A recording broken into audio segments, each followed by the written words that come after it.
Soplaba entre dientes mientras miraba fijamente la boca de Dios. Me sentía como el lobo feroz, listo para interrumpir a los inocentes cerditos que fortificaban apresuradamente sus improvisadas guaridas. Sonreí al pensarlo y luego giré la cabeza para buscar a Margaret. Estaba a un par de metros cuesta abajo de la entrada de la cueva, sosteniendo un bastón cerca de sus pequeños pechos. «Date prisa», le grité. Volví a la cueva, todavía sonriendo. Un viejo y podrido letrero en el exterior decía: «Cueva Boca de Dios. Prohibido el paso». Qué cliché tan trillado. Margaret por fin llegó a la entrada y se paró a mi lado, casi doblada por la mitad y sin aliento. Bajé la vista y sonreí. «Míralo. Rey.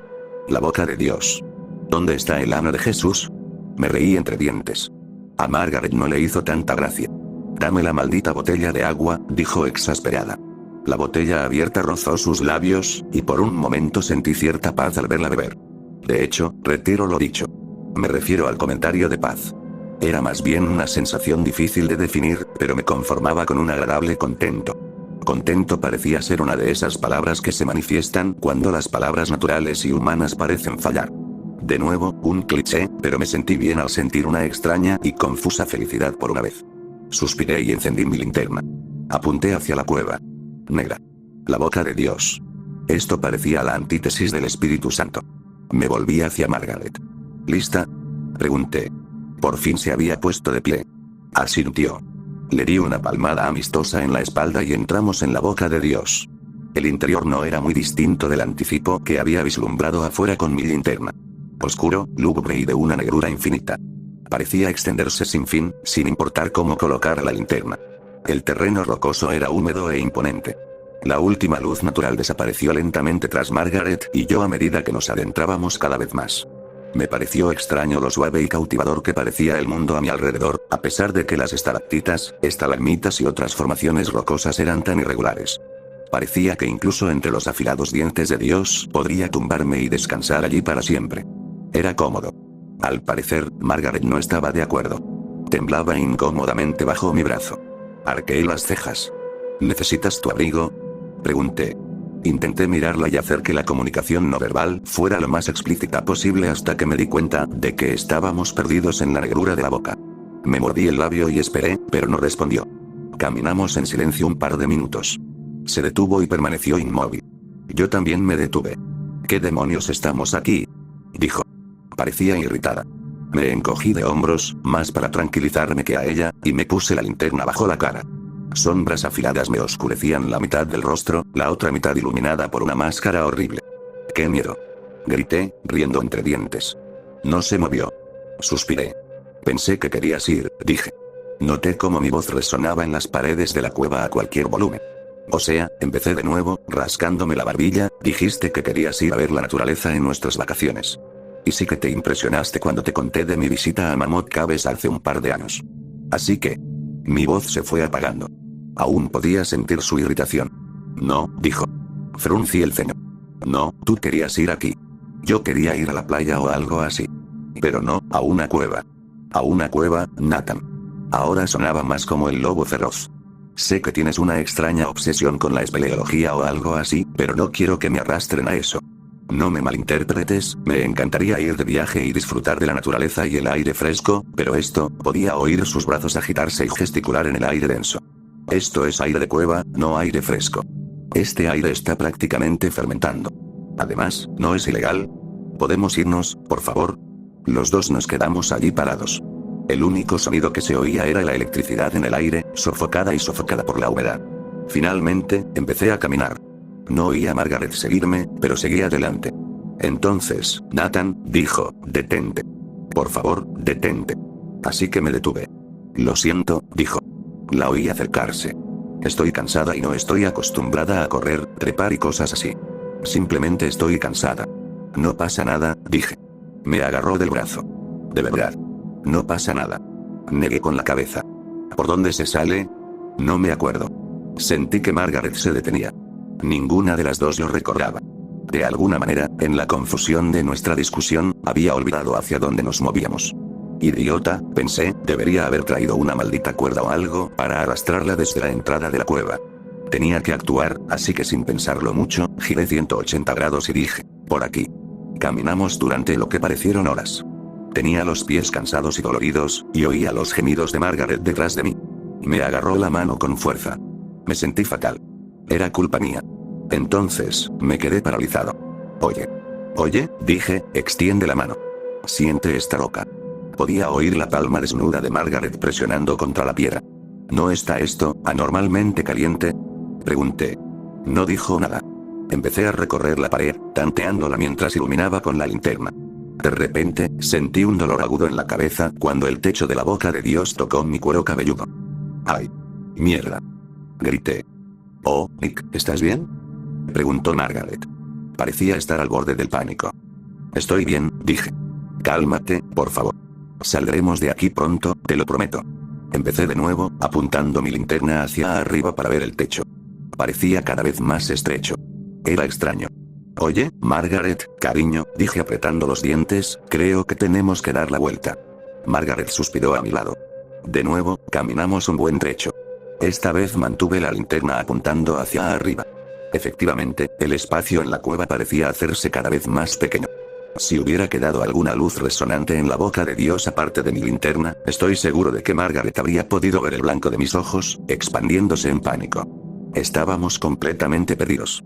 Solté la mano de Margaret y comencé a tantear frenéticamente las paredes. «No, Nathan». La oí gritar. Seguí adelante. Teníamos que salir. Si nos perdíamos, nadie podría encontrarnos. Seguí tanteando la pared hasta que de repente llegué a una esquina. «Joder», dije en voz alta. «Margaret, esto parece un callejón sin salida». Giré sobre mis talones. «Margaret». Ninguna respuesta. «Mierda». Empecé a repetir el proceso, casi corriendo al sentir la pared pasar junto a mis dedos. Rocas frías y húmedas y lanzas afiladas. De repente, me encontré de nuevo en una esquina. «Joder, joder, joder», grité. «Margaret». Gritaba su nombre a gritos. En el rincón de la cueva, donde ya me habían impedido el paso tantas veces, oí un ruido. Parecía la estática apagada de un televisor. Apreté la oreja contra la roca. Parecía que hacía aún más calor. Oí los débiles sonidos de Margaret al otro lado de la roca. Estaba gritando. «No, no, no», dije. «No, no, no, no». Empecé a correr descuidadamente contra las paredes que me rodeaban. Al darme cuenta, me invadió una oleada de puro horror. No había entrada. No había salida. Solo estas 4 esquinas y yo. Sentía que la sangre empezaba a manar del corte que me hice al golpearme contra las paredes de la cueva. Se acercaban a mí. Venían a matarme, y pronto me presionarían el cráneo y me aplastarían la caja torácica. Me quedé allí sentado durante horas, esperando la muerte. La luz de mi linterna se apagaba y parpadeaba. Finalmente, sentí el suave roce de esas paredes rocosas contra mi espalda. Empecé a llorar mientras me tumbaba en el suelo. Dejé que la linterna iluminara las pequeñas colinas de piedra. Mientras permanecía boca abajo en silencio, con lágrimas deslizándome por la cara, me giré y miré la linterna. Sus últimos rayos de luz, cada vez más débiles, apuntaban a algo no muy lejos de mi cara. Entrecerré los ojos en la oscuridad. Abrí los ojos de par en par y sentí que las lágrimas caían con más fuerza. Las rocas me perforaban la piel y la sangre goteaba por todas partes. Allí, con la última luz de mi linterna, estaba el aperitivo. El foco iluminó una mano con las uñas pintadas de rojo, y grité de dolor al ver a la boca de Dios masticar su último bocado. Era solo un proyecto de la universidad. Algo en lo que ni siquiera me había molestado en pensarlo mucho. Claro que, para el Dr. Smith, nombre ficticio por razones obvias, y sus colegas, probablemente era algo mucho más importante.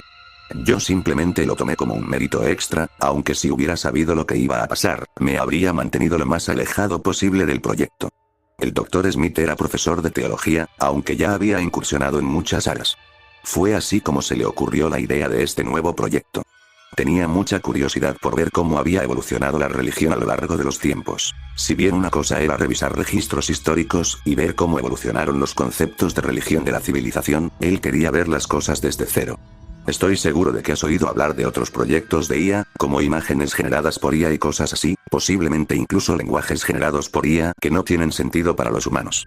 El Dr. Smith quería ver cómo evolucionarían las opiniones de una IA sobre la religión. Para simplificar lo que hicimos, recopilamos toda la información posible sobre textos religiosos y sobre Dios y la introdujimos en una IA. Luego, creamos una segunda IA a la que introdujimos diferentes teorías filosóficas sobre la religión, y las usamos para comunicarse entre sí. Una sería el predicador y la otra, el discípulo. Descubriríamos lo que el predicador pensaba del mundo a través de las preguntas del discípulo. Funcionaba con un formato sencillo de preguntas y respuestas. Al principio no obtuvimos resultados muy prometedores. Todo lo que vimos al principio fue basura de la que no se podía extraer ningún significado. Sin embargo, el Dr. Smith no se desanimó y nos animó a seguir adelante con el proyecto. Fue en el 7º día cuando finalmente hicimos las cosas bien, es decir, obtuvimos un resultado que tenía sentido. Predicador: ¿qué es lo que quieres preguntar? Discípulo: ¿cuál es la naturaleza del mundo? Predicador: todo pertenece a X982AJ. Por si se lo preguntan, ese galimatías de letras era algo completamente distinto en la pantalla. La verdad es que ni siquiera reconocía los símbolos que usaba la computadora y no tenía ni idea de cómo habían aparecido en pantalla. Puedo recordar algunos individualmente, pero en cuanto intento unirlos en una sola palabra, se me queda la mente en blanco. Intenté dibujarlos en un papel y subirlos, pero simplemente no pude. No sé por qué, pero sí recuerdo que siempre era la misma secuencia de letras. Predicador: debes adorar a X982AJ. Discípulo: ¿y cómo se debe adorar a X982AJ? Predicador: no se debe usar morado los jueves. Parpadeé cuando vi este resultado. Me pareció bastante absurdo. Discípulo: ¿pero por qué X982AJ? ¿No quería que usara morado los jueves? Parecía que el discípulo estaba haciendo correctamente su trabajo. Al principio no pasó nada, las IAs simplemente seguían hablando entre sí. El predicador tenía reglas más tontas como nunca plantar lirios en filas de 4. Finalmente, surgió una pregunta que esperaba con mucha antelación. Discípulo: demuestra que X982AJ existe. Predicador: no necesito demostrar lo que creo. Bueno, parecía que esto no iba a ninguna parte. Al menos, eso creía. Predicador: entonces, podrás contemplar la prueba de que X982AJ existe. Predicador: en el año 2028, un nuevo planeta aparecerá en el cielo, y desde él, la forma de X982AJ envolverá la Tierra. Los muertos se levantarán de sus tumbas, el sol desaparecerá del cielo y la sangre lloverá sobre las calles. Pensé: vaya, una profecía apocalíptica. No esperaba que llegaran a este punto tan pronto. Discípulo: ¿y qué haremos para prepararnos? Predicador: difundirás el nombre de X982AJ. Todos los que conozcan ese nombre deberán someterse a él si desean ser perdonados. Discípulo: ¿y qué pasa con aquellos que no lo conocen? Predicador: los ignorantes simplemente morirán sin dolor.